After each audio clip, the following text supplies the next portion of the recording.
What up, chat? I know I'm late. I'm late. What's up, everybody? I finally made it to work. See, this is why we can't have nothing. Nothing. That's why black people can't have shit. No, that's not true. I'm here. I've been working. I've been doing other stuff. I've been working on another channel, Don't Stop Music. It's coming to you soon, where you can hear us do the hits from the 80s, 90s, and beyond. Oh, man, I'm here with another episode of Don't Stop Comedy Live. My brother will be around later on this evening. We're right smack dab in the middle of the Baltimore City Comedy Festival, and it's going great. We'll be at the Hilton tonight down at Harbor East. If you want to come through and check that out. Meanwhile, I'll be broadcasting right here live. This is going to be a nice one. It's going to be, I got a few stories for you. They're all exciting. Nobody's more excited than me. I'm a very excitable person. These things have got me, I'm ready to go. I think these are some things that you guys will find quite interesting, and I'll be happy to bring them to you. My first story of the evening, might as well just get it lit, get it started. Judge Mathis wanted his wife back. He miss her. He's singing love songs. He's singing love songs in the airport, riding through. TMZ. Hey, Judge Mathis, how are you today, man? I'm good. How you doing? I'm doing all right. I'm good. How you doing? Right. I want to ask. I'm not good. Rather, it's the worst days of my life. How about that? Okay, well, I'm sorry to hear that. I wanted to ask you, with news of the separation, how are you holding up? Not holding up very well. I would say the other man. Maybe I'll be an example for other men. Cautionary tale. Don't neglect your wife. See how I'm here at the airport now, flying out, as I have for 40 or for 25 years. My wife has been third, serving the community. Damn, he got that I'm getting divorced look. Look at his face. He looks raggled and haggled. This is exactly what she wanted. She's winning like a mug, but let's hear him finish. Taping my show, having fun with friends. That's what happens, guys. Never be too busy or never have too much fun beyond your wife. So I do want to ask, the date of separation is listed back in July 17th. Mm-hmm. Has this been coming for some time now, or was it something out the blue? Well, ever since we started taping here in LA, I committed to staying home more and making my wife more of a priority. But as you see, I haven't. I'm still here on the road, doing the same thing. And in terms of going out into another city. But I was gone for 3 weeks. That's what July 17th meant. Would you say you two are in a good place right now, or able to maintain a friendship? Or oh yeah, we're still in the same house and we're maintaining a friendship. And I'm trying to get my wife back. I have to show her that though. Mm-hmm. That's what's up. He got a chance to get her back. Hopefully I can show her while we're there together before, and hopefully she doesn't complete the process. But I'm changing in hopes that she will. I'm gonna get my wife back. How about that? Absolutely. I just wanted to eliminate all them rumors too, that it's something about a baby or even me molesting a child. It's none of that. I've just told you what it is. There were also, Damn, they try to put all that on Judge Mathis? Babies and, oh man, that's crazy. Kind of some rumors of any infidelity. Did you want to clear that up at all? You say it's solely neglect. Well, neglect can create suspicion, certainly. And if you're gone as much as I am, you have every right to suspect. You go to work, you go serve in the community around the country, then you go with your guys to sporting events around the country, you go to other events except without your wife, hanging with you and enjoying herself with you. And so, yeah, she would have a right to suspect infidelity. But there was none of that going on. That's not the purpose. Let me say this. Let me shout out to all the red pill and the high value men and all this other stuff like this. I want to say that I commend, me personally, call me what you want, I commend Greg Mathis for standing up and saying that he did his wife wrong and he wants her back. I think that's an honorable thing to do. Y'all can say whatever you want. He want her back. Baby, please. He's singing songs, nigga. He's an old school R&B, I love you, baby type of man. And yes, he got to go out and get money. Yes, he got to go out and work and all that. But he values his wife and his family. Now, if you think it's something wrong with that, it's something wrong with you. I don't care what you got to say. Everybody's like, oh, well, she ain't going to find no other Greg Mathis and blah. Judge Mathis ain't going to find another her. Greg Mathis isn't going to find someone else that he knows is going to be down for him, that's willing to sit back and wait for him to run around the country and come back home to sit through all them things. What he'll find is a new piece of cooch, which is, it's in plenty.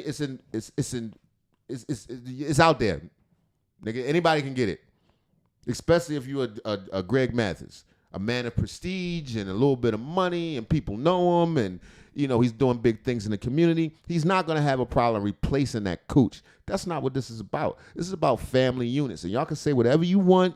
Red pill, is high value man, and he don't need her, and he need this, that, and the third. How are we gonna build strong families in our communities if we don't respect each other on a very personal level? Men and women, families built together. This is how you build children that don't go carjacking, robbing and stealing, making trap music, can't even commit the crime because their pants falling down, shooting at each other. Like, this is how you avoid those sort of things, by maintaining family. And although we know that Judge Greg Mathis look, man, I'm dyslexic. I went to Baltimore City Public Schools, man. I don't know what to tell y'all. But anyway, although we know that Judge Greg Mathis could replace her, that's not what builds stronger communities. This is a man of integrity. This is a man who's standing here vulnerable in front of the world saying, yes, I want to get back my wife, my 99-year-old wife. I don't know how old his wife. No shouts, Greg Mathis. He'll run up on your shit. Judge Greg Mathis run around he gonna want to fight me or something. I don't want to fight you, Judge Greg Mathis. I wasn't trying to shit on your wife. All I'm saying is this man needs to be commended. And let's help him get his wife back, man. Let's do a GoFundMe or something. What do you do to help? They need a GoFund Love. That's Fund Love for Greg Mathis. Because he won, what's her name, Sheila? Linda? He won Linda back. I don't know if her name is Linda. I'm guessing. He seems like he's married to a Linda. Greg and Linda. That sound right, don't it? Aunt Greg and Linda come around their house. They play spades and all that other stuff. Judge Greg Mathis would have been a cool, just neighbor, regular man if he would have never made it to judgment. Anyway, long story short, shout out to Judge Mathis. I wish you the absolute best, brother. And I feel like that there's a middle ground that the two of them can come to in order to preserve that family. That's pop. Maybe he's not a dad of small children anymore, but, show the younger generations how it's done, how you grow old together, how you become matriarchs and patriarchs of your family. You know what I mean? So y'all can shit on them all you want. All over the internet, everybody like, Judge don't need that, Judge. And I kind of felt the same way. I ain't gonna lie. My initial reaction was like, oh, she just wants to get away. He works too much. You can't stop that man from working. But when you look at it, even he realizes the error in his ways. None of us are above. Nobody's infallible. Not even myself. Not even the mighty Judge Greg Mathis. Not even Judge Joe Brown, my second favorite judge. But, nobody is above reproach. And for him to recognize that he'd been neglectful to his wife, I think is honorable and commendable. And I salute you, Greg Mathis. Show the young boys how to do it. Show the young boys how to love on somebody. Why you ain't got no flowers in the goddamn airport? Oh, he flying out. It'd be bad if they going with the flowers flying out. If he's flying in, fly in with flowers. Get us some geraniums or something. I don't know what old Mathis ladies like, but hook up. Anyway, that's it on Judge Greg Mathis. I ain't got nothing bad to say about him. He got a sweatsuit on. You know what I'm saying? He still got some pizzazz with him. But he got a lady to love him and is tired of waiting. I get it. He gonna do better. I promise he is. I know he is. I'm on his side. And if y'all think that families ain't worth nothing, you may want to consider your worth. Anyway, with that being said, let's move on. Speaking of what happens when you don't stick together, let's talk about these badass kids, yo. Out in Philly, where Dr. Umar from. Out in Philly, you got youngsters. We know Philly is loud. We know it's live. You know it's wild in Philly. It's a strange place. You know what I'm saying? It's damn near the purge going on. Niggas is going at each other. Youngsters. And they get younger and younger every day. This is a news story coming from Fox 29, Philadelphia. Fox always trying to put in the inner city treachery and the swamp of the inner city. So I kind of don't really mess with them on that side, because they point out us looking so terrible. But look, you can't ignore the facts, man. This shit right here is crazy. Let's take a look.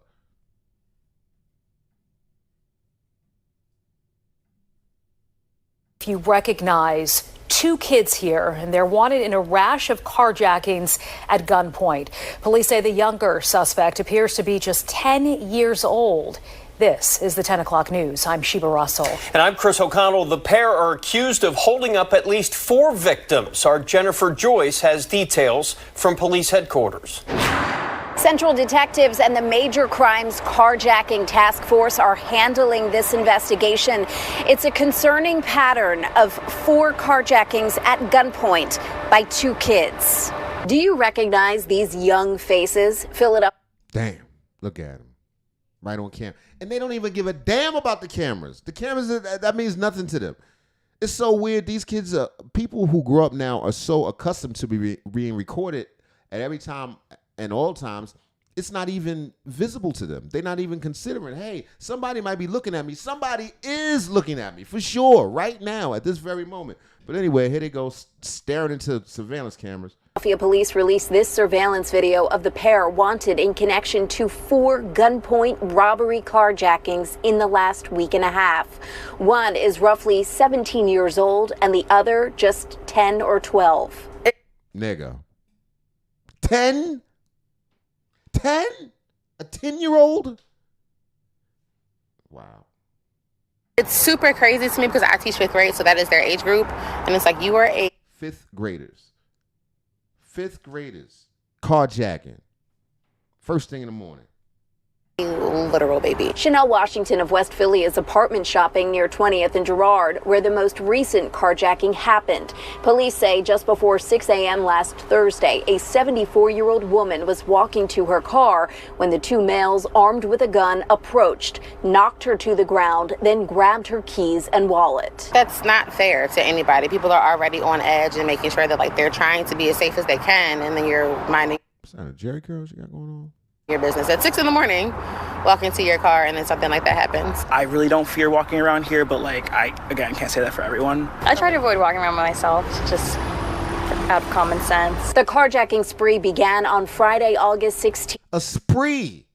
A carjacking spree. On the 1000 block of Girard. Philly police say the armed suspects walked up to a victim standing outside of his car and took off with it. Another carjacking happened on the 1300 block of West Cumberland Street in North Philly, and the fourth occurred on the 1300 block of West Ontario, right after the... It's only 2 of them. How they steal 3 cars? Like, what the... Suspects crashed the car they had stolen 3 days... Oh, that's how. They crashed one. They had to get another. Earlier, according to police. In both of those cases, the victims were sitting inside of their cars early in the morning when the juveniles approached with a gun. I am from Buffalo originally, and I don't know what is in the water in Philadelphia, but the kids here are just absolutely insane. It makes me wonder what's going on in America where the parents can't be parents anymore. If you recognize... And that's the key right there. The parents. The parents. There's no way you could tell me it's a 10-year-old running the street carjacking people at 6:30 in the morning that he got a mom and a dad in the house is concerned about him. Where you at? Where are you? It's 6:30 in the morning. Are you going to school? All of a sudden you want to be early for school now? You got some carjackings to do on the way? Black people, yes, they black. We saying, please protect your children. Please raise them right. Please curb this. Only we can do it. Your politicians cannot do it. Kamala Harris ain't going to do it. She don't even care. She's not even addressing these issues. These issues are nowhere on her plate whatsoever. Only we can do it. We got to stop this, man. This is ridiculous. 10-year-olds running the streets. Let me see if they got anything else. The pair in the surveillance video, or if you have any information about these crimes, police want to hear from you. You are encouraged to contact Central Detectives at 215-686-3047. All right, well, if you want to call the police, I ain't going to go that far. I'm not saying they shouldn't be called under certain situations, but I mean, I want to encourage our people to raise our children. We understand you got to work. We understand you got things going on in your life. But there has to be some level of priority to these children, because what is the next generation going to be like? Everybody's so selfish and thinking about themselves right now, as opposed to looking at the kids who are coming up behind us. There's so many of them that are left without any sort of guidance. You got a 10-year-old being led by a 17-year-old. I'm sure that's what's happening. I'm sure if the 10-year-old is the boss, then he's a goddamn genius, which makes it even more tragic. My point is, black people, let's try to stick together. Let's try to stick with the families. Let's stop tearing black men and women apart. Let's stop the high value man argument, and how about let's raise these kids. You know what I mean? If you got a single mother, get a single mother. Fucking help her raise them kids. You fucking 4 of them anyway. Not the kids, the baby mothers. Like you have like 4. Forget it. Anyway, the point is, I need our people to figure out a way to get our kids off the street, because otherwise we're being eliminated and replaced. I don't know. Replaced is kind of a tricky word to say on YouTube. People may consider that a bad speech. I don't want to even say the other word. But yeah, we got to do better. Anyway, next story. I'm out of here. What else we got? Oh, some regular celeb gems. All right, 50 Cent mad again. This nigga stay mad. 50 mad every day, always. Look at this nigga face. That's the 50 Cent face. Since he got shot, that nigga been mad. Y'all remember when 50 first came around, nigga? That nigga been looking like this since day damn one. Angry, mad, angry. Anyway, 50's going back and forth with Amari Hardrick, who is was the star on the original Power series. He played Ghost, the main guy who played Ghost. Ghost said he ain't get enough money. He said he was getting money, but he wasn't getting money. He was getting, but wasn't getting to that paper like he's supposed to. He felt like he should have been getting paid like Angela Bassett. This is a story being presented to us through urban legend Will Evans, really dope presenter, YouTuber, much like myself. So we're going to hear a little bit, come back, give you some comments. Here we go. With the former star of his hit show Power, who was Amari Hardwick. Amari Hardwick played Ghost in Power. He spoke about the issues that Amari Hardwick had with not being paid enough, according to him. And he spoke about how, no matter what, if you give somebody their first success, they're always going to have an issue with you because they want their first success to be their own success. Now, these two have been going back and forth about this issue for a little while now. Amari says, he got paid, but he didn't get paid what he was supposed to by Courtney Kemp and 50 Cent. Courtney Kemp is the showrunner for Power, or was the showrunner for Power. So she was a big executive over there. And 50 has responded to this multiple times, and I'm going to show you guys his latest response that just came out today. So this is what 50 had to say about the situation today. Check it out. Being the fact that I can count like at least 4 stars you done meet from TV series. But then when you sit back and you see like Ghost, Amari Hardwick say, I ain't get paid what I was supposed to get paid. And how that make you feel? Like, look, he doesn't mean that to me. Yeah. Right? He'll send a DM, yo, I didn't mean for that to come out like that. They're turning it around and it's something else. And I go, but damn, it still is what it is. They're still saying what they're saying. Right. At the end of the day, Ghost was supposed to die where I died. Oh, you extended it. I extended it. Yeah. I told her she was planning to kill him. See, when people have success for the first time, sometimes they need it to be their own. The problem with working with 50 Cent is it's 50 Cent's show. Now, multiple writers in the room, real talented, bro. Building this together. There's no one person responsible for a hit TV show. It's multiple people having a moment. The actors are bringing the characters to life. The writers are making it's coming together, right? And it all starts with the writers. Right, but it starts on the if you don't have that right, we ain't got nothing. Don't matter. So how many writers you have in the room? 11. 11 writers. That's the difference, because all you recognize is a showrunner. Okay. You're only looking at the showroom. Was 11 people responsible for what you just said. All right, man, so there you guys have it. I want to show you guys what Omari Hardwick said that caused this reaction from 50 Cent, and it kind of caused the reaction from the fans. I think 50 was responding to the fans' statements that have been put out in media too, as well as what Omari Hardwick said. So I want to show you what Ghost from Power, Omari Hardwick, said. He said, "I have so much empathy for the fans, bro." He said, "Because you were sold and told a story that did not continue, guys, in the way that it was sold and told to me that it would continue. So you have every right to be hitting me up at every airport, every bus stop." So I guess Omari says that Ghost was not supposed to be killed off the way he was killed off, and that he thought it would be a different ending for him. And he said he wasn't paid as much as he should have been paid on that show during another interview. Because I still haven't made what I should have made. Yeah. I still have never made the money. No, the money. I've never made what I should have made. Never. On the back end. Period. It's happening now, finally. So Omari... Listen, let me tell you something. You don't get what you're worth. You get what you negotiate. It doesn't matter. Just learn this, people. Learn this for the rest of your life. You never get what you feel like you deserve. Only your self-worth is self. The first part of that is within. So it's your job to negotiate the proper terms. You understand what I'm saying? Like, there's never a time where somebody is going to... The person you're negotiating with wants the best deal for them. You want the best deal for you. Do not make a deal under duress. Shit, deals like that can get overturned in court. Try to get a lady to sign a prenup a day before the wedding. See what happened to your ass. That shit's gone. That shit's gone when y'all break up. Same sort of situation with this. You get what you negotiate. So I think a lot of entertainers do this too. They accept the deal because they needed it, because you was broke and stuff was tight. And I get that 100%. But you can't turn around later and say, I don't feel like I got the appropriate amount of money. I don't think they only paid me $150,000 episode. They should have paid me $250,000. Now I know a lot of y'all out there like, yo, that's a lot of money. Blah blah blah blah. He said that he wanted to be paid closer to what Angela Bassett was paying, and that he was the face of the network, and Angela Bassett was not the face of her network, although she was an excellent actress. All those things don't mean anything if you didn't negotiate it. All this is after the fact. You sound like a record label executive.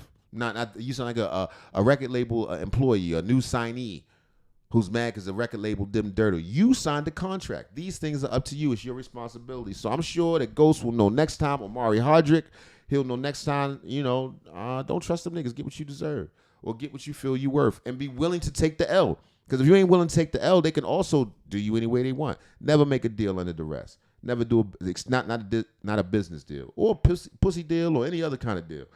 I don't think I can say that word. I don't know. I'll figure out when I see if my thing is yellow or whatever. All right, here we go. That was Omari Hardwick. Let me see if he got anything else to say. Omari Hardwick said that he made $150,000 per episode of Power, but he really felt that he deserved what Angela Bassett was getting on Fox's show 911, where she made $250,000. All right, here we go with that. Anyway, he ain't feel like he made enough money. They ain't pay him good enough. He mad about it. And now Omari Hardwick is, and the thing is, I also want to make this clear too. Omari Hardwick was not shooting at 50. He said it's stars who didn't pay him properly. He's saying that 50 gave him lots of opportunities. In fact, he even said that 50 blessed him with money before the shows dropped.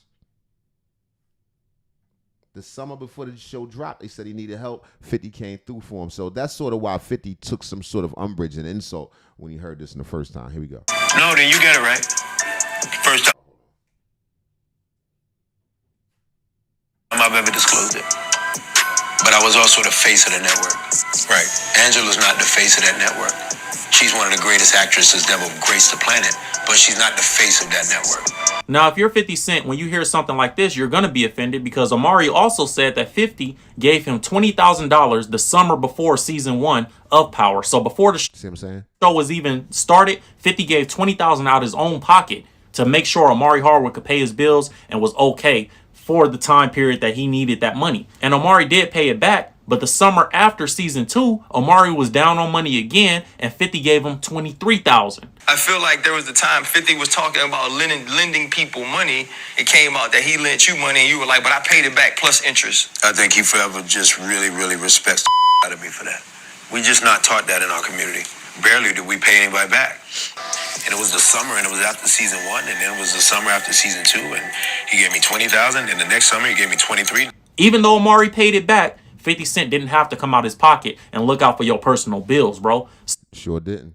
So 50 is gonna be offended by, anybody coming out and even alluding to or saying anything publicly about not making enough money. Now let's be definitely, because he's like, nigga, I fucking fed you. Anyway, I ain't gonna go deep into this, but this is the facts. 50 Cent checks Omari Hardwick. He was slightly offended, but not too offended. He got where he came from. He understood where Hardwick was coming from. All right, what else we got going on? What's up? How y'all feeling? Let me check. Let me see what's going on in the chat. Let's see what's up with y'all niggas. See who out here. What's up? Show love. Show love. What up, everybody? How y'all feel?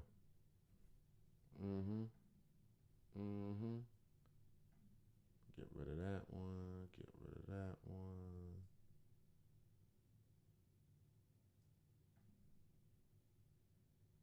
All right, hold on. I think I'm missing something out.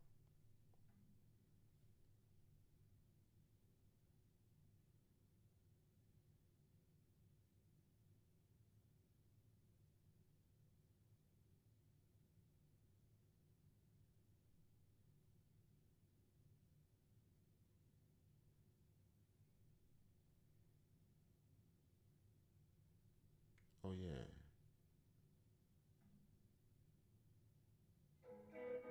I created Terramana with a mission. Hold on for a second.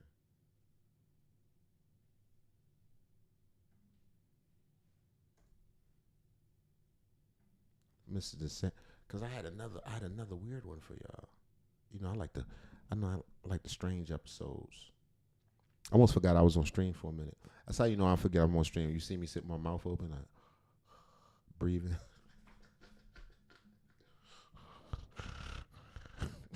Don't you hear the nigga don't close his mouth? I don't do that all the time. I do that when I'm alone. Close your fucking mouth, nigga. What the fuck is you doing? All right, I'm just trying to get this history together.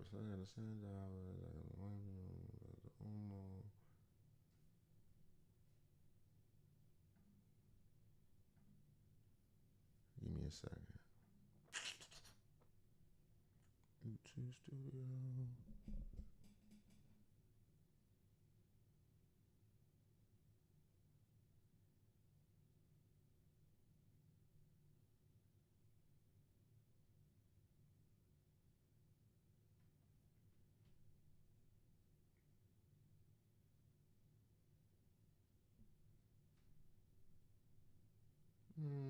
I don't think I got it. I might got them all.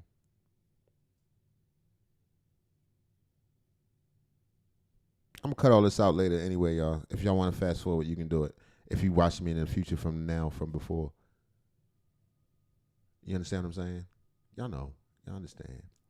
Why saying that? All right, that's fine. Back to the stream. I think I lost one of the stories. Y'all. I show up late, unprepared. I was always like that. I was like that in school and shit. I come to school late, asking some girl for a pencil. Hey, you got a pencil? Can I see it? You got some notebook paper? Can I see some of your paper? Do kids even have notebook paper anymore? Is that even a damn thing? They have book bags, and I don't know what the hell is in it. All right, here we go. Dr. Umar responds to D.L. Suley. Call this nigga D.L. Suley. Responds to D.L. Hughley. Because people tell me I was saying his name wrong. It was like, his name ain't D.L. Hughley, it's Hughley. I'm like, nah, you know what the fuck I mean, nigga. Stop playing with me. Anyway, D.L. Hughley, class back at Dr. Umar. He said, nigga, I'll debate you, but why don't we do it up your school? D.L. Hughley has accepted Dr. Umar Johnson's challenge for live debate. Now, if you remember earlier this week, Johnson will publicly challenge. That nigga look sweaty as a motherfucker. Hughley, Steve Harvey, and Ricky Smiley to a live political debate stemming from Hughley's latest endorsement of 2024 Democratic presidential nominee Kamala Harris. According to Johnson, the three comedians have been paid by Harris's team for the support, which they have denied. Johnson had also invited Roland Martin to the debate as well. I want a television debate with Steve Harvey, D.L. Hughley, Ricky Smiley versus Dr. Umar Ifatunde. Is the Democratic Party the party of African people? Roland Martin can join in too. Ifatunde. Somebody get Steve Harvey on the phone. Somebody get D.L. Hughley on the phone. Somebody get Ricky Smiley. Dr. Umar wants to come on y'all show and debate you 3-on-1. And if y'all need Roland to help you out, Roland can come too. We can make it. Why don't we make this a thing? I want to promote debates like a boxing match, nigga. Just get anybody up against anybody to talk that talk against one another. That would be excellent. Excellent. Come on, man. Let me promote it. Let me put it together. I feel like I could do it. I'm the one. Let's do it. Dr. Umar, I'm going to go talk to they people. You talk to they people. I'll get it together. 4-on-1. Let's call it the Kings of Comedy versus King Kong Consciousness. Oh, nigga. I'm ready right now. Intellectual Ifatunde. Intellectual Ifatunde. What does that mean? I need to look up Ifatunde. I don't even know how to phonetically spell that shit. I can't spell regular words, let alone an Ifatunde. Is ready right now.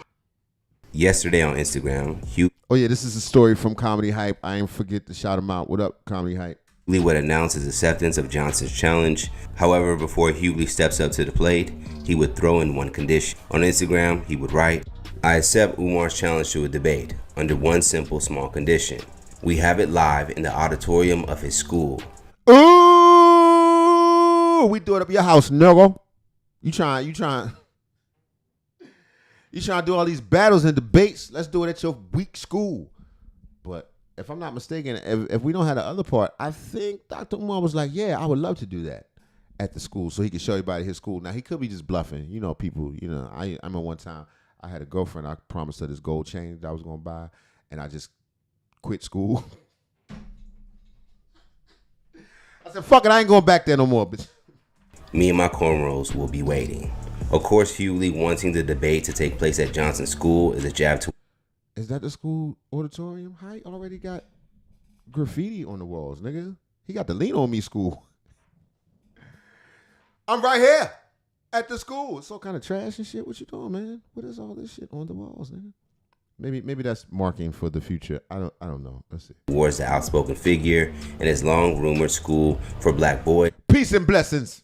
That is yet to open amid several setbacks and struggles. Several social media users will point this out, with one user writing, his school he promised to build and never did, while taking millions of dollars from black people. Another social media user would agree and write, a lot of people are missing the joke about his school that he don't have. Veteran comedian Arsenio Hall would even catch wind of Hughley's post and commented, bam, way to research your target, touche.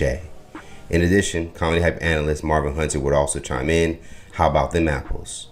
Now, in response to Hughley's acceptance, Johnson would create a post of his own, attempting to iron out the details of the potential upcoming debate. On Instagram, Johnson would directly address Hughley by writing, good Garvey day, brother D.L. Hughley. Good Garvey day, brother D.L. Hughley. Yesterday, you publicly accepted a debate with political scientist, psychologist, Pan-Africanist Dr. Umar Ifatunde on the condition that it be held inside of FDMG's auditorium. And given that the DeSalines Turner Gymatorium has been completely renovated for several years now, we can most definitely proceed with the debate immediately. As I'm sure that you are a man of your word, please provide 3 dates and times that work best for your schedule, from which we will select one so we can move this much anticipated debate forward. Please allow. Okay, so like you said, Dr. Umar said he got a school. You seen the school? It got graffiti on it inside already, and no kids ain't never been in there yet. He could have just broke into some abandoned school and took some pictures, but that's not the point. About 3 hours for the debate, which will be streamed across the internet for a fee to help us raise funds for the FDMG Academy. On behalf of black boys from Maryland, New Jersey. He did the uno reverse, nigga. He did the switch, double switch. Now, yeah, the school coming out and you gonna pay for it. He did a Donald Trump. D.L. Hughley, are you a man of your word? Because if so, you about to hook up a nice little school, son. Jersey, Pennsylvania, and Delaware, we thank you for agreeing to accept this debate. We await your response. Now, attached to the bottom of the post was a contact number, assuming the number can be used to get in touch with Umar's team.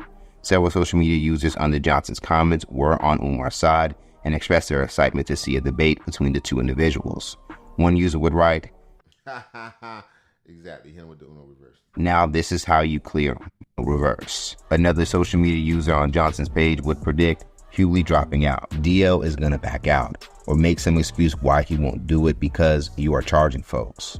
Another social media user would express the same sentiment and agree. He don't really want to debate. He just want to throw a shot at the school him and everybody else don't think exists. That's true. I mean, I don't think it exists neither, but it will be a way to shut us up. I want to be proven wrong. I'm one of them people. Like I understand that perhaps everyone's wrong. Prove us wrong, man. Show us the school. Show us the kids. Show us you doing something, and everybody shut up and stop judging you about what you are and aren't doing for your school. Otherwise, deal with the scrutiny, nigga. Now, it can be assumed that Hughley was joking about the debate, as it's unclear whether or not he thinks Johnson's school is real and accredited. So, what do you guys think of D.L. Hughley accepting Dr. Umar Johnson? I don't know, man. It would be amazing to see. I would pay good goddamn money. You should put that on pay-per-view, baby. I want to see Dr. Umar. I want to see all the greats. I'm much more interested in that than any boxing match that could take place right now. Just different political bouts. Somebody put that together. I'm working on it. I'm working on it like Dr. Umar is working on his school. I'm collecting money to start a debate. Simi's put in the Cash App. Cash App be coming in. Money be coming in. I'm working on to start the new debate league to get the greatest minds of our generation together debating. Same way Dr. Umar did. I'm Dr. Omar from now on. Ifa Tunde. All right, next. What we got? Oh man, I'm almost over. I'm almost out of shots. I'm almost out of bullets, y'all.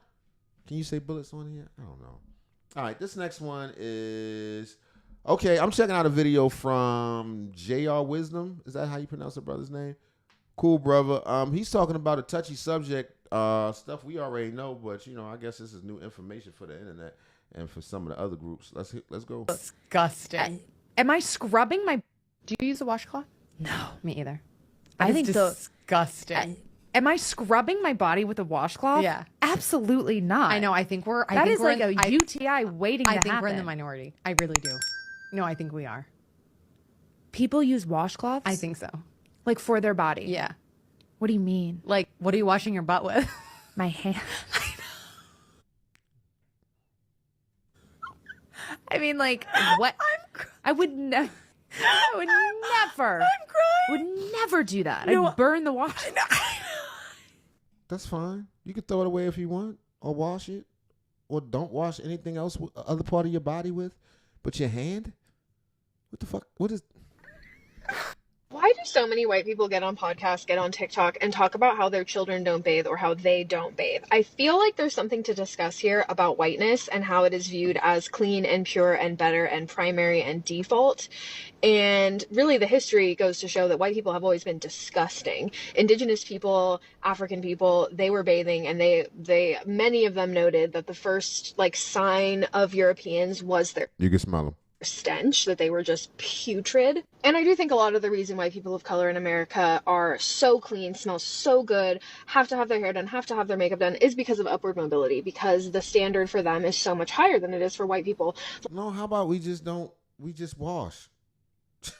Standards high and all that. I think that may come into play when you're talking about like clothing and how people dress and how a lot of black people like to wear their success, like to drive their success, like to show the world. Now that may have to do with upward mobility and trying to make a perception to other people. Trying to let people know, listen, I'm not a bum. I'm not what you may think of me. But washing, no, that's ingrained in a nigga's DNA. I don't care what you say.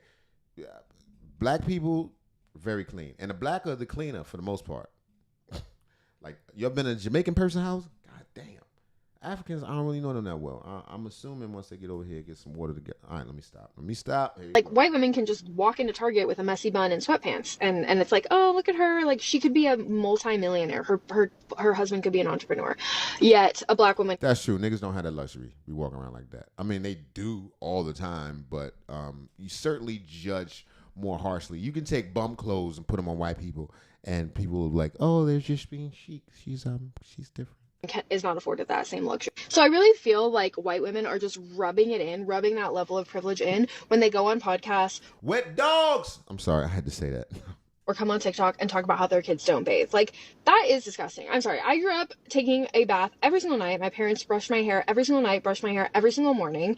It wasn't that big of a deal. When I got older, I was given deodorant and face wash, and that, like, I have actually been showering twice a day, often, like, especially in Good for you, bitch. the summer, morning and night showers, especially if I'm pregnant. Sometimes I would shower 3 times a day.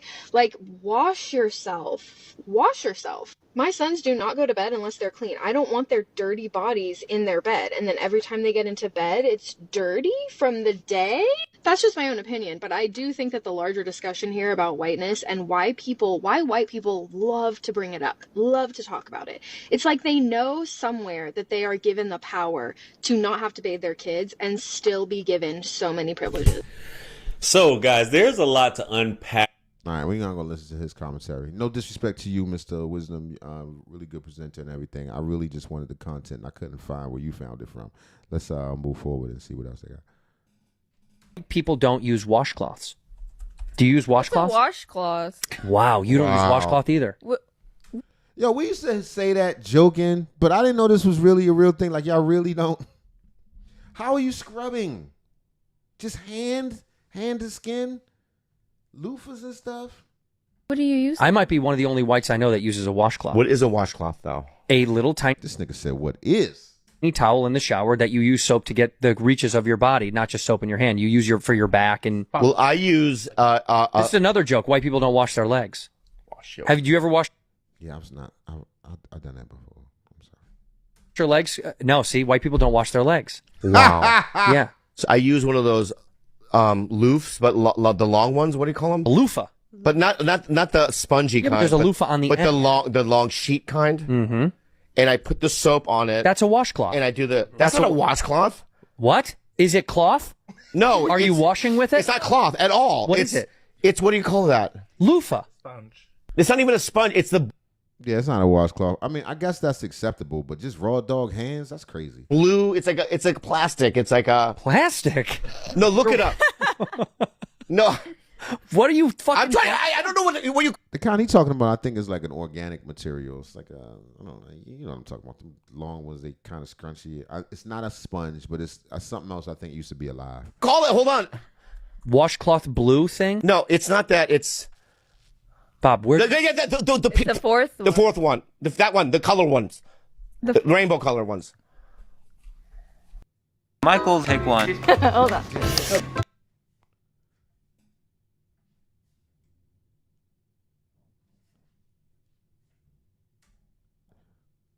White people, please wash. I thought that was a joke. I thought that was something that black people just be saying, just trying to be funny whenever. White people don't use washcloths. Obviously, apparently, it's pretty common to not use a washcloth with pride.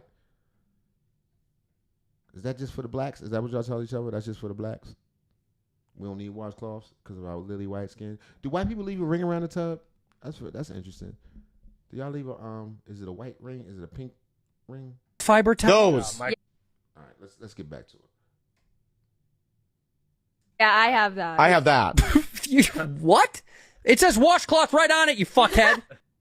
Well, I guess both of those are Asian, and Asians have their own way of cleaning themselves. Right, because we don't know what the fuck they do. They make everything more complicated. They got a bunch of triangles they put together and shit. As well, including stones, from my experience. It's just one of those things in the community. You can't just walk around being funky. Yeah, niggas don't play that. That's not an option. That's not an option in niggerdom. We don't... funkiness, that's just... Especially to be proud about it. Let's see what this next lady had to say about it. Another clip. Let's go. Oh, do I have a story time for you? You like my British accent? So I go over to my white friend's house, okay? I'm like That shit is weak. 16, 17. Is a British accent. I don't know. That was Scottish. You know, good luck, Harry Potter. Good luck. All right, I'm gonna stop. Something like that. Mind you, I was supposed to sleep over at her house, and like that day, it was hot as balls. Like it was just hot as fuck. Toronto winters be cold, but Toronto summers be hot. So I, go on about the day's going, and I'm like, okay, I need to take a shower now. So first of all, I go into the washroom, and I'm like, wait, I don't have a rag. So I ask her for a rag. She's like, what's She's like, what the fuck is a rag? a rag? You don't know what a washcloth is? Oh. Just put the soap in your butt. Washcloth? So I explain it to her, and she brings me like a kitchen rag. I'm like, sure, whatever. A rag is a rag. So I'm showering, cool. I come out the shower. She gonna break out like a motherfucker. She got all kind of hydrogenated seed oils and shit on. Why does this girl say, oh, what took you so long? You were in there for like 20 minutes. Bitch, I was washing my ass. Scrubbing. Oh. Like scrubbing my creases? So now she goes into the shower after, okay? Why is she in there for like max 3 minutes? Send her back in there. Get your ass back in there. What can you accomplish in 3 minutes in the shower? Wetness. Within 3 minutes in the shower, I'm just letting the water fall apart. First wash. That's the first rinse. You just breathing. You doing that thing. You gotta get completely wet. On my body. And that nice warm soaked up feeling. So she comes out and I'm like, oh, that was quick. My girl goes, on one of the hottest days of the summer. Oh, I don't smell that bad. Like, I just needed to rinse off. What the fuck? Rinse off? Y'all, this hoes out here rinsing? What about that cooch? What about that box? You rinse that too? Just rinse? Fuck is a rinse off? Like, does the sweat from your armpits just rinse off with the water? Cause it doesn't. It don't. So from that, I was like, I'm not sleeping over here. Cause like, who knows when last she washed her pillowcases, her sheets, everything that I'll be sleeping on the blanket. Yes, we are no longer friends. We are no longer friends. We can still be friends. We just can't be in like a close spaces, like in a car. You know what I mean? We can hang out. Just you sit on that couch, I sit on this couch. We talking shit. She's dirty. And you have dirt. He got any more clips? That's pretty much it. Anyway, I thought this was all a myth. This is all a myth. Whites, I mean, I guess y'all been doing good this long, unwashed. Carry on, but niggas, we need to wash that ass, nigga. We got to wash that ass. All right, y'all. I think this might be my final story of the afternoon. Hopefully, I'll be back to work next night. I'm gonna see if they got me on the schedule. I don't know if I'm on the schedule for tomorrow or for later on, but if I'm on the schedule, I'll be down here, man. All right. This is a story. All right, I did Dr. Omar. I did this one, the white people. Okay. This is a story about some black people. They get in the water, but for different reasons. This is it's called Why Sand Divers Risk Their Lives 300 times a day for the world's most mined resource. 300 times a day? I hope they're getting good money. Here we go. Sand is the most mined material in the world. And in this part of Africa, miners like Yona Elvis dive up to 300 times a day, wearing little to no clothes, scooping out buckets that are 33 pounds. These niggas is mining dirt. Just jumping in the water, scooping up dirt, and putting it in a boat, nigga. That's gotta be the hardest fucking job in the world.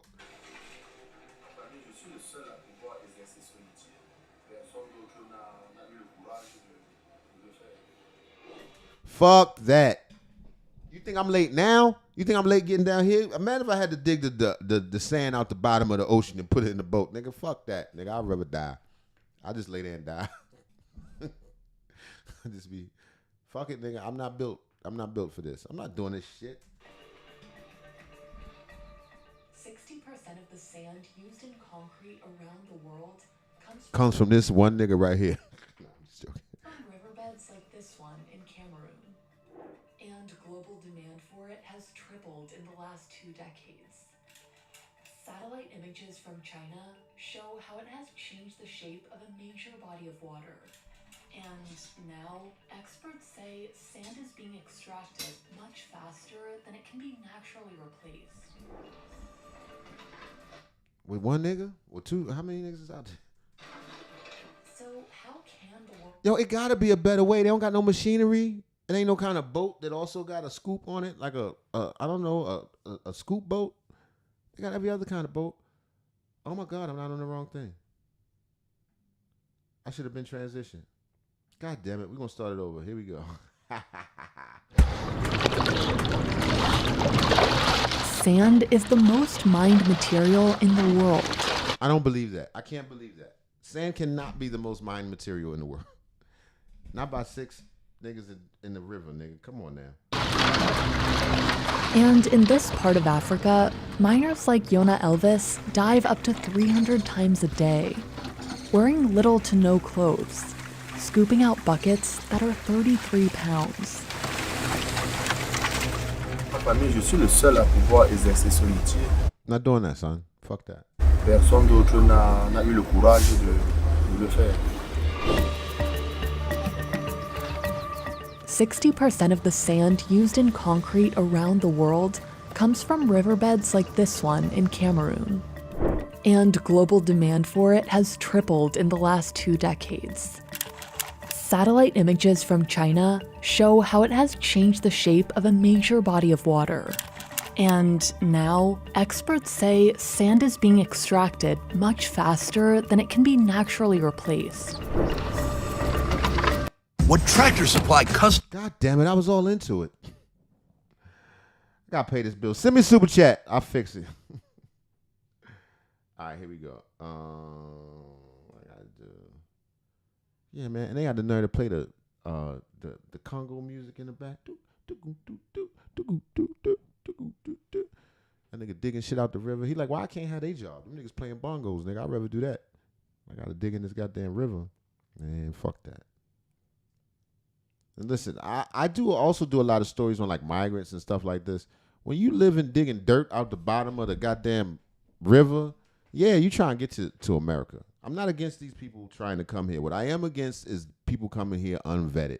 We don't know who they are from any country all over the world. That shit is wrong. I don't care how you put it. So anything you see from me talking about the migrants, I'm not dissing these human beings who need things. I'm not talking about that. I'm talking about the fact that there must be law and order. Everybody just can't come in your house whenever they want, however they want, and you don't even know who they are. That's freaking crazy. But anyway, back to my brother digging in the sand.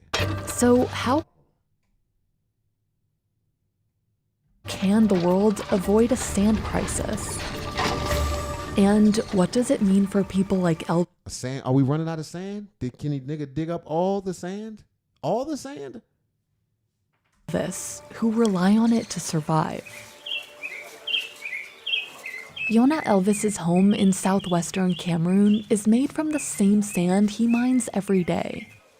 He lives with his family and pet monkey Curtis. Still got a pet? Nigga, I don't think you got pet money, nigga. He gonna eat that motherfucker one day. Bon, quand je lève le matin, je pars d'abord une bénédiction avec les enfants et puis bon, je commence à me préparer. Déjà, je suis déjà préparé. Maintenant, c'est psychologique. His home is just a short walk This nigga just go to work with a stick. away from the river quarry. Where you get cigarettes from? He had a Newport. Newport's $14, nigga. How you smoking Newports and digging up dirt? Maybe it's lucrative. Maybe I gotta look into that shit. I don't know. There, he meets up with his diving partner, Njombi. Them niggas in shape. You do that shit all day, nigga. You better believe you gonna get cut the fuck up. That's for sure. They can look out for each other in case of emergencies. It seems like, why would you take the boat out? Like, why don't you just dig it from right there? You know what I mean? That sand you walking on. What's wrong with that? Métier qui nécessite la force, le courage, la persévérance. Donc ces 3 éléments, quand vous les avez, exercer notre métier me paraît plus difficile. The Wari is one of Cameroon's largest rivers, flowing for nearly 100 miles. It's known as the River of Prawns, but fishermen are seeing a decline due to sand mining.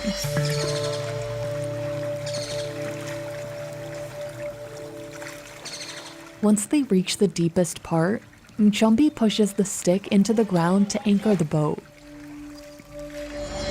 Nigga, this shit is bare bones. He said he pushed the stick into the ground to anchor the boat. And then you just slide down that motherfucker underwater. Elvis jumps in wearing nothing but skin-tight shorts to swim more easily in the water. Then he uses a steel bucket to scoop up sand from the river floor. The water is so murky, Elvis can't see anything, even if he wore goggles. Je suis déjà comme un aveugle. Je sais qu'ici, il y a un caillou, là-bas, il y a ceci, là-bas, il y a cela. Donc, c'est une routine, c'est ce que je fais. And you say niggas can't swim. You a damn lie. Tous les jours.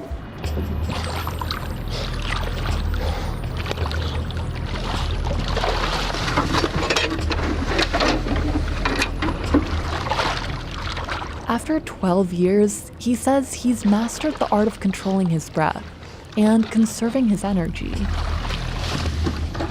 Je peux retenir mon souffle dans l'eau. Je dirais même à plus d'une minute. Mais quand je... It don't look like it was that deep because he was like just bouncing right there, just bouncing. Just bend down, nigga. What is all the theatrics for? Je suis en train de I don't think he was treading water because you can't tread water without your arms. He was floating from up here, up top. That's not a thing. Le rythme devient autrement parce qu'il va falloir une rapidité. C'est des entrées, des sorties, des entrées, des sorties, entrées, sorties. Yo, it's gotta be a better way. It's gotta be a. I would like if I was out there, I'd be like, look, let's think about this for a minute. Like midway, I'd be like, look, can we come up with a machine or something like a extra long stick where we do it together? I don't know. I just gotta put my mind to it. It's gotta be a better way than this. Elvis and Njombi take turns. And why they keep getting these cigarettes? Where they getting these cigarettes from? A dry ass cigarette. Nigga, nothing else around there is dry except for this motherfucker forehead and this cigarette. Scooping out water that fills the canoe.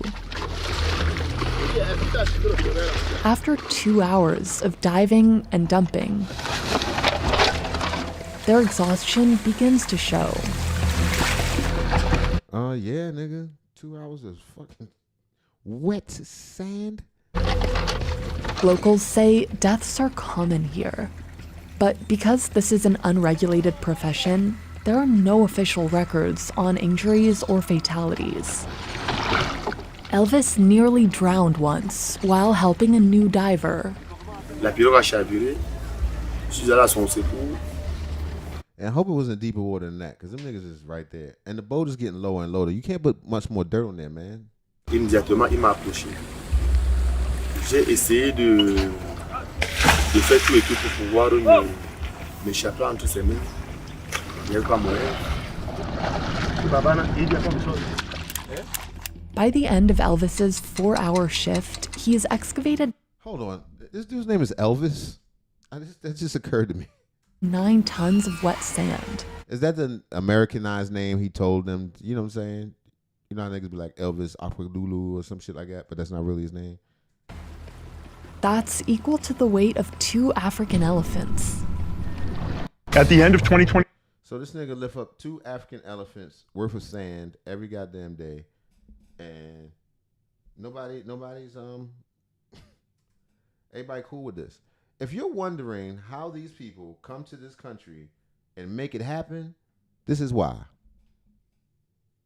When you come from this, you've been digging dirt out the bottom of a river for the last 20 years. And you come to America, where you could drive an Uber, that nigga will never get out that Uber. Ever, never. 60,000 years, no Uber for this nigga. Ever. Till the cows come home and he teaches motherfucking kids to work hard. Because I was digging dirt out the bottom of a river. Man, shout out to Elvis, man. Do it, man. His boss, who owns the canoe, will sell this sand to local contractors and pay. Damn. This nigga don't even own his canoe. This shit is made out of wood. See, he not a hustler. Some people are hard workers, some people is hustlers. Nigga, to make a canoe, cut down a tree, nigga, strap them bitches together, get out there and scoop your own wood, nigga. I'm telling you, it's gotta be a better way. It's gotta be a better way. He not a hustler. He a hustler, but he not a thinker. There's no way in the fuck. All the nigga you work for got is a boat. And a shitty boat at that. Nigga, come on, man. It's Africa, nigga. Cut down some trees. Just take a couple days off work. Like, nigga, I'm gonna make my own boat, man. Fuck that. I don't give a fuck what you got. Tie some branches together. I don't know what. We could come up with a boat. You and your homeboy right there. Like, yo, we've been grinding out this bitch. Just trying to get our own work, yo. We get our own boat. Then we can sell this dirt on our own. Where do you sell dirt? I don't know. I'm gonna say we're gonna go. We're gonna see what's up. Each of them about $12 a day. It's $12 African dollars or 12 American dollars? more than Elvis can make from fishing. But it's right, because you took all the dirt out the water and now the fish. Barely enough to afford 3 meals a day. Elvis and his family. But you'll make more if you get your own boat, nigga. And a boat don't cost nothing, nigga. See all them trees over there, all this green shit? Borrow his boat in the morning, say, fuck that, I ain't getting no dirt. Go over there, get you some trees. Take the trees back to your house, chop them up, turn into a boat, and just don't show up to work tomorrow, nigga. He can't stop you from getting dirt, nigga. Dirt for everybody. Family of 4 scrape by on this salary. Mon rêve, n'est-ce pas, dans ce métier, c'est pouvoir travailler, économiser un peu d'argent, chercher quoi faire d'autre. You ain't never gonna save no money if you ride somebody else's boat, nigga. Pouvoir, n'est-ce pas, entretenir ma petite famille. He look like the what's that nigga name? Was it Malcolm X, West Indian Archie? He don't look like him. But some people are in the line of work for other reasons, like miner Conjean Simon, who views it as a sport. He competes in local sand mining tournaments and says he's earned the title of champion. Nah, this nigga just doing it for fun. I know Elvis is like, yo, fuck that nigga, yo. I'm sick of this nigga shit. He can show up with sneakers and shit. Who is funding him? Who is he sponsored by? This is bullshit. Cole spends 30 minutes exercising every morning. This nigga work out before the shit. Before digging up, mining dirt. Yo, Elvis, trip him on his way to work. Nah, I'm just joking. No hate on you, brother Elvis. And even runs to the quarry. His role model is Africa's first heavyweight UFC champion. That nigga will whoop your ass. If that nigga dig dirt all day and runs to work, yeah. Francis Ngannou. Today, he's seen as a local hero in this region. Someone who escaped a life of poverty to become one of the best MMA fighters in the world. Ça me fait chaud au cœur de voir toute la population. I used to dig the dirt. I do not dig the dirt anymore. Now work for the UFC where we fight, but I will never dig dirt. You dig the dirt. Qui est là, tout le monde qui s'est mobilisé pour cet événement, pour la bienvenue à la maison. Meanwhile, Cole continues to plunge 23 feet underwater to test his strength. This nigga is doing this shit for fun. And earn enough cash for him. I can see that being a good workout. I wouldn't do more than about 6 dips. On the 5th dip, I'd be like, all right, I'm almost doing this shit all day. You fucking crazy. His wife and 2 kids. Niggas jump down too like. Some of the sand is exported to countries like South Africa, the Central African Republic, and even France. They got beers and shit? But as Cameroon is in the midst of a construction boom, most of the sand is used locally to make concrete. Demand for sand across the world has reached 50 billion tons per year, enough to build a 9-story wall around the planet. Niggas need that sand money. The kind found in riverbeds comes from rocks that broke apart over millions of years as they traveled downstream. The coarse, leftover grains are sharper and can carry more moisture than desert sand, which makes them the perfect binding material for construction. Oh, was a perfect kind of sand. How do you know you hit that kind of sand? In 2022, the global market for construction sand was worth about $23 billion. It is expected to grow to $46.5 billion by 2031. The United States is the world's top producer, while China is the biggest consumer of sand.